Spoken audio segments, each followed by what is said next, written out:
नमस्कार, आप देख रहे हैं मानवाधिकार मीडिया और मैं हूं आपके साथ मानवी ठाकुर। शुरुआत करते हैं आज की खास खबरों से।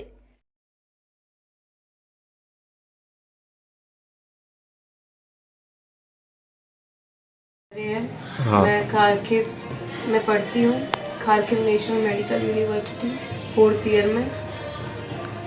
वहाँ की सिचुएशन बहुत ख़राब है। वहाँ अब तो कुछ नहीं बचा है। हम लोग वहाँ से जैसे भी करके आ गए बस वापस।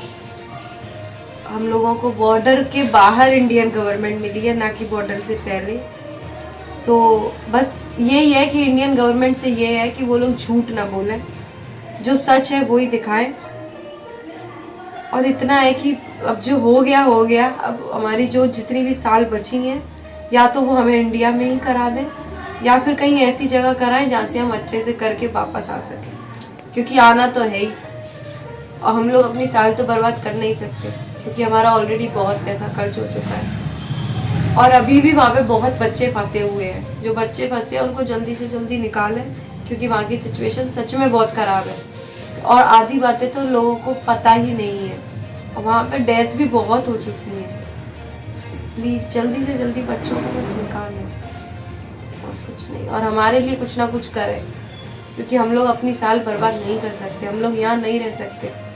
हम लोगों को कुछ करना है। और हम लोग बस क्या बोलते आप घर पे आके अपने परिजनों से मिले हो, आपको कैसा फील हो रहा है? घर आके मुझे सुकून मिल रहा है, अच्छा लग रहा है, बट दुख भी उतना ही हो रहा है। अनुभव मेरा बहुत ज़्यादा ही पेनफुल था जी, जो कि सिर्फ मुझे ही पता है जी। मैं सिर्फ बता सकती हूँ, मैं किसी को फील नहीं करा सकती। और जो भी हुआ बस अब मैं खुद के बलबूते पे आए, अब बस अब मैं घर आ गई, बस इतना ही है और कुछ नहीं। किन किन परिस्थितियों को आपने देखा, क्या हुआ, कैसे कहाँ आपको हेल्प मिली, किस के? हम लोग ट्रेन में, जब हम लोग खारकिव से निकले तो ट्रेन में हमको पहले तो चढ़ने नहीं दिया जा रहा था। जो बच्चे चढ़ रहे थे उनको धक्का मार मार के गिरा दे रहे थे।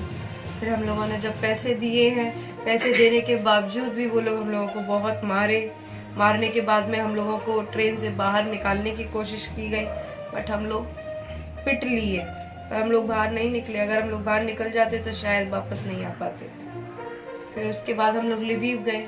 लिविव में हमको वहाँ पे खाना दिया गया, जो थोड़ा बहुत सैंडविच वगैरह वो सब हमने खाया। वहाँ से हम लोगों ने बस से हम लोग फिर हंगरी के बॉर्डर के लिए निकले। हंगरी के बॉर्डर में हम लोगों को बहुत कुछ झेलना पड़ा। वहाँ की आर्मी हमको बार बार रोक रही थी, बार बार पूछताछ कर रही थी, चेकिंग कर रही थी अजीब तरीके से। वो तो अच्छा नहीं लग रहा था। फिर उसके बाद हम लोग बुडापेस्ट पहुँचे। वहाँ पे हमको कोई इंडियन नहीं दिखा। जब हम लोग हंगरी के रेलवे स्टेशन पे पहुँचे, वहाँ पे हमको वहाँ का मेयर दिखा, जिसने हमको खाना वगैरह। फिर जब हम लोग बॉर्डर क्रॉस कर लिए हैं, तब हमको हमारी इंडियन एम्बेसी दिखी है। और अब वो ये कह रही है कि हमको क्रेडिट चाहिए कि हम लोग लेकर आए हैं। नहीं, हम लोग खुद से आए हैं। सिर्फ हमको फ्री फ्लाइट में ला देना इतना नहीं होता है। जो परेशानियाँ हम लोगों ने झेली है वो सिर्फ हमने झेली है। वो इंडियन एम्बेसी को नहीं समझ सकती, वो कभी और ना कभी समझेगी। वो हम लोग जब एयरपोर्ट पहुंचे तब वो हम लोगों से कह रही है कि जाओ जाके बोलो कि तुमको इंडियन एम्बेसी यहाँ लेकर आई है। हम क्यों बोल रहे हैं जब वो हमको लेकर ही नहीं आई है। जितनी परेशानी हमने झेली है वो हमने झेली है। बाकी मैं और क्या बोलूं। अपने बैच में आप कितने बच्चे थे और कितने बच्चे थे? सारे इंडियन थे। सारे इंडियंस थे। और भी रह गए? सीनियर्स थे, कुछ जूनियर्स थे वहाँ पे। और अभी भी वहाँ पे कई सारे अप्रोक्स 1500 स्टूडेंट्स को जो हॉस्टल में रहते थे, वो बच्चे रेलवे स्टेशन 10-10 किलोमीटर पैदल चल के गए। उनको वहाँ की ही यूक्रेन के सिटीजन्स ने मतलब किडनैप टाइप कर लिया है एज अ ह्यूमन शील्ड, जिससे क्योंकि पुतिन ने ऑर्डर दे दिया है वो सबको मार देगा, तो वो लोग अपनी जान बचाने के लिए इंडियंस को ढाल बना रहे हैं। अभी तो लोगों को जैसे तैसे, वहाँ जो हमारे एजेंट्स रहते हैं उन लोगों जी, मैं विदुषी की मदर बोल रही हूँ और आज मेरी विदुषी मेरे साथ है। मैं अपना यहाँ बाड़ी के सबसे पहले मेरे यहाँ पर आए थे मानवाधिकार के मीडिया आई थी धौलपुर से। मैं उसका बहुत आभार व्यक्त करना चाहती हूँ कि सबसे पहले वो आए थे, मेरी भावनाओं को समझा उनने, मेरी बात को आगे पहुँचाया उनने, तो मैं उनका धन्यवाद देना चाहती हूँ। अपने यहाँ के सबसे पहले जो जिला कलेक्टर हैं उनका भी मैं बहुत आभार व्यक्त करना चाहती हूँ। अपने यहाँ के प्रशासन अधिकारी हैं उन सबका आभार व्यक्त करना चाहती हूँ। और हमारे पर मैं दुखी भी हूँ उसको जब मैंने अपने पास जब देखा मेरी बच्ची कितनी परिस्थितियों से गुजर कर आई है और आज उसको इतनी चोटें आई हैं, उसकी पूरी बॉडी पेन कर रही है और पैर सूजे हुए हैं, उसको देखकर मुझे बहुत दुख भी हो रहा है। तो मैं अपनी बच्ची का मतलब दुख देख नहीं पा रही हूँ। जब बच्ची को मैं बाहर थी मेरी बच्ची, तो मैं उसको साहस और धैर्य रख रही थी उसको, और उससे बोल रही थी बेटा कोई दिक्कत नहीं है, निडर होके आगे बढ़ते रहो, अपन को अपने घर वापस आना है। तो पर आज जब वो मेरे साथ है तो मुझे बहुत दुख हो रहा है और आज मेरे आंखों में से आंसू नहीं रुके उसको देखकर कि मेरी बच्ची की तकलीफ इतनी तकलीफों से गुजरी है वो, तो मुझको देखा नहीं जा रहा है आज।